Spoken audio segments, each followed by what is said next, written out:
nobody, and I'm emphasizing nobody, the president, the chief, whoever you are talking about, has authority to direct the speaker as to how to run proceedings of the house. They don't have it. The Chief Justice and the Supreme Court can interpret the Constitution and declare acts as unconstitutional. We are not there. Are we there? As the Supreme Court looked at what the Speaker has done, he said, the Speaker, what you have done is falling foul of the law. You have exceeded your powers in the Constitution. And so it's null and void. Are we there? So what he's doing, he cannot give directives to the Speaker. That is what we are saying. What he's doing is illegal, it's lawless. And that one will not work. They have the authority, like I said, under the Constitution to declare acts unconstitutional, null and void. They have not done that. And so you cannot proceed on that basis to say you are directing the Speaker. You don't have power to direct the Speaker. The Chief Justice does not have power to direct the Speaker. He doesn't have it. Okay. Show me which part of the Constitution where the Chief Justice has authority to direct the Speaker how he should run proceedings in the House. So that thing is a moot point. We are not even thinking about it. It doesn't work. But do you see Parliament now? Look, I can give you legal luminaries. Mr. Ansar Sanda, former director of law school. Former director of law school. Okay, former director of law school. He has come out to say that it's an unnecessary intrusion, and that the judiciary doesn't have the power. That the judiciary doesn't have the power to do what to do. Ansar Sanda. Okay. Professor Kofi Abochi. These are legal luminaries. All of them. They said what the Supreme Court has purported to done is lawless. It's neither here nor there. So clearly, it doesn't apply to Mr. Speaker. We in Parliament here will listen to Mr. Speaker. And when Mr. Speaker comes and says that this is what ought to be done, we shall obey the instructions of Mr. Speaker. Okay, so apart from that one, no other person can come and tell us what I was coming to. If the Speaker comes in and says that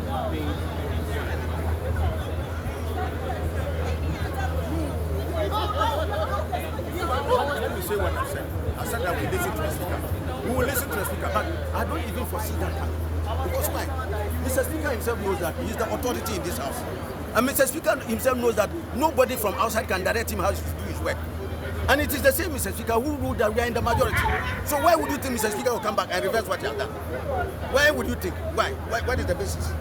If the court says so. The court does not direct him. I just told you that the court does not direct Mr. Speaker as to how he should run the house. They have no authority to direct the Speaker. Yeah. They have. Yeah. So they cannot. So if they cannot direct Mr. Speaker, why would Mr. Speaker take direction from the Chief Justice? Why do you think Mr. Speaker will take direction from the Chief Justice? He doesn't have to. Moving on. Yes. How do you see cooperation in the House going towards the dissolution of the House in the next we are very fair in our minds. Like I said, these are our colleagues. When they were in the majority, did we ever come to sit there to contest their positions? Never. It's because today exactly. So today the status quo has changed, and we are in the majority. So we are simply complying with the law and the constitutional imperative. Is that not the case? We are simply complying with that. And Mr. Speaker legitimately ruled on the floor of the House that we are the majority. So we have accordingly taken our seats as the majority. But you see, in all this, there's one very plain fact everybody is running away from, and I'm shocked. Our people have been saying that if you are suffering in hell, blame death. Because you have to die before you go there and see the consequences. All this hullabaloo about this is because of the conduct or misconduct of MPP and members of Parliament. If Honorable Cynthia Morrison, Honorable Kojo Asante, and the second Deputy Speaker, if they had not sought to change their positions, we will not be where we are. It is because they have stood on the teaching of the MPP, and at the last minute they want to change over. Because they feel that they still want to serve their people, even though they... Yes, but they didn't mandate a full year. And I want to believe our colleagues are very honorable members. Kojo Asante and my, in fact, she's even the chairman of our committee. I salute her so much. Very principled woman. And she is indicated clearly that she has a bond to pick with the MPP because she has been so badly mistreated that she wants to go independent. Of course, a lot of them. Look, across the length of the breadth of the country, there's a vote of no confidence in the leadership of Dr. Bawumia. As many as 24 leading members of the MPP or 25 are standing independent. It's a vote of no confidence in Dr. Bawumia that so many of your people, including city MPs, are running away from your leadership. They don't have confidence in Dr. Bawumia. That's why they are leaving the party and going to stand as independent. So even before we have cast the vote, he has lost Poto already. Because even from his own ranks, these people are running away from him. December 17th. Yes. Oh, my brother, if it's going to rain, you see it in the clouds. So it's coming. As for losing, MPP themselves, they know they have lost. They are like a house that has fallen. You don't ask whether the roof is standing. They are down. So it's a matter of time that they will get out. But it tells you that there's no vote of confidence in the leadership of Dr. Bawumia. So the real problem we should be tackling is not blaming the speaker on. If the three MPP officials plus our MPP don't do what it, you think that we'll be dealing with this? Yes. You also see him going to stand independent? No, he went to file as independent. And so as for we in the NDC, as far as we are concerned, he's no longer a member of our party. Because, look, go and read Article 3 of the MPP Constitution. Article 3 on forfeiture is called forfeiture of membership. It says that any member of the party who goes to stand independent, when he knows that the party has sponsored a candidate and he goes to contest against that party, that person automatically, listen to the word, says automatically forfeits your membership. No, but the leader of the MPP caucus, the Honorable Alexander Market, insists that the party has not made any indication. In the case of Professor Michael Quay, I just read something to you. Yes, but it's English. Where's have you said? It means that it's the party that would have the House. The party doesn't have to write to the House. Let me give you some bit of education. I read that provision for you to appreciate. And we are using English words, and words have meanings. If you say something, it's automatic. What does it mean? In the MPP Constitution, under Article 3 of the MPP Constitution, we on the title for feature of membership, it says that anybody who engages in this kind of conduct, you automatically, that's why I'm quoting that word, automatically forfeit. So you don't need any letter. The moment you carry out that act, you are out of the party. Nobody will even come and tell you are out. You yourself know you are out. That is why they use the word automatically, forfeits your membership. So nobody needs to come and tell those MPs who have moved from NPP to independent that they have lost their membership. It's clear in the constitution of the party. Okay? So nobody needs to, the party needs to write. Mr. Speaker, listen to me very well. Mr. Speaker, in taking this decision, said that he had gone to the electoral commission for notice of poll. I'm sure if you are in the house, you would have heard it. And the notice of poll indicated that all the members against whom these allegations have been made actually did what they were supposed to do.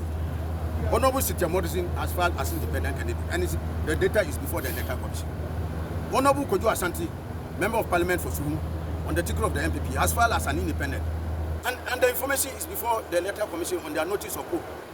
Honorable Isiama, second deputy speaker, has gone to move from his independent status to file as an MPP. And the information is on the notice of poll. So Mr. Speaker said, these facts having been brought to his notice, under Order 18 of the House, Mr. Speaker is proved with the requisite authority to act. Once this information happens, he doesn't need a letter from any political party to tell him that any member has defected or not. He doesn't need that one. All that he needs is just that evidence that and the facts that these people's status have changed. And it has happened.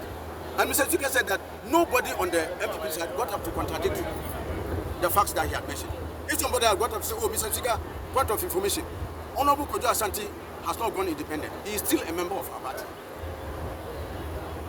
They were on the floor. They didn't challenge that. And you ask MPP, when Dr. Bawumia went to Suhum, ask them whether Kojo Asante was part of Dr. Bawumia's entourage.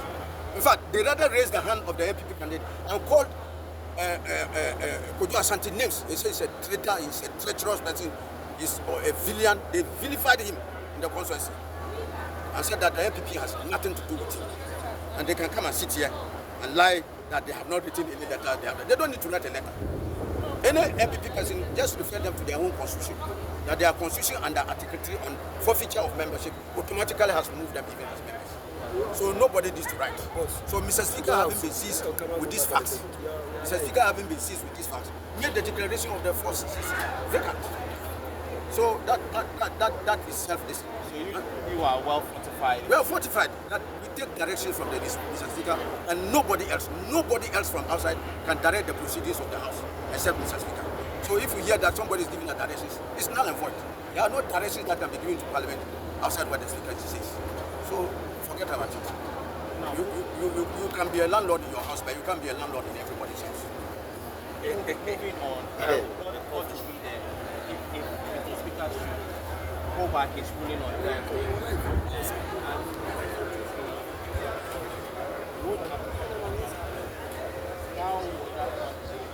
My brother, you ask everybody, but for the NGC side, all the legislation we have done, they wouldn't want it. When we come to the floor of the House, we have more numbers than there. There are people who don't come. After the elections, many of them are disillusioned. And I can tell you today, mark it down. If you are going to go for a vote, you see the number of vacancies on the side, you'll be shocked. They are disillusioned with the leadership of the party. Because they know that this is a sinking party. So a lot of them are jumping out of the boat before it sinks. How will you compare with that? You feel the MP